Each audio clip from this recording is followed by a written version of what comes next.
Eurovision 2025, l'essentiel sur la 69e édition du concours européen.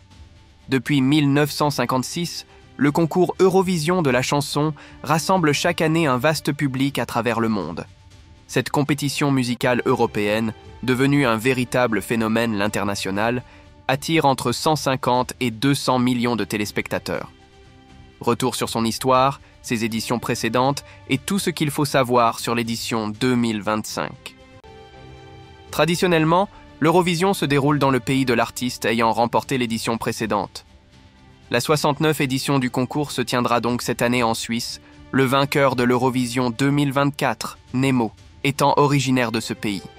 Plus précisément, c'est à la Halle Saint-Jacques de Bâle, Basel en allemand, que les chanteurs et chanteuses s'affronteront les 13, 15 et 17 mai 2025.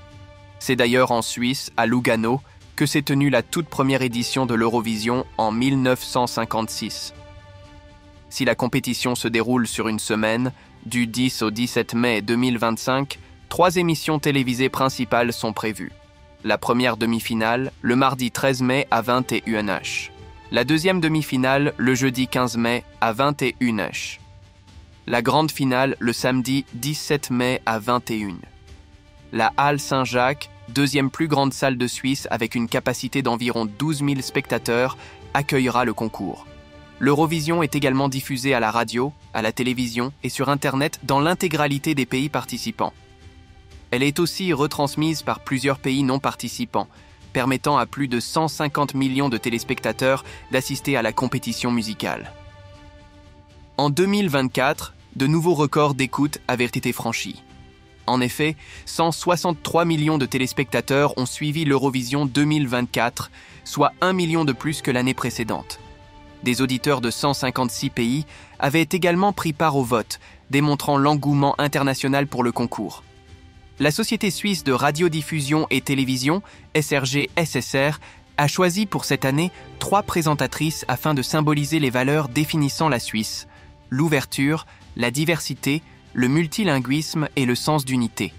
En effet, ce seront Hazel Brugger, comédienne américano-suisse, Michelle Hunziker, présentatrice de télévision suisse, et Sandra Studer, chanteuse suisse ayant représenté son pays en 1991 à l'Eurovision sous le pseudonyme de Sandra Simo, qui présenteront cette édition 2025. De 7 pays participants à sa création, l'événement a gagné en importance et regroupe aujourd'hui 37 pays candidats, avec un retour du Monténégro dans la compétition après 2 ans d'absence et un retrait de la Moldavie. Albanie, Allemagne, Arménie, Australie, Autriche, Azerbaïdjan, Belgique, Croatie, Chypre, Danemark, Espagne, Estonie, Finlande, France, Géorgie, Grèce, Islande, Irlande, Israël, Italie, Lettonie, Lituanie, Luxembourg, Malte, Monténégro, Norvège, Pays-Bas, Pologne, Portugal, République tchèque, Royaume-Uni, Saint-Marin, Serbie, Slovénie, Suède, Suisse, Ukraine. La France sera représentée par Louane, avec sa chanson « Maman ».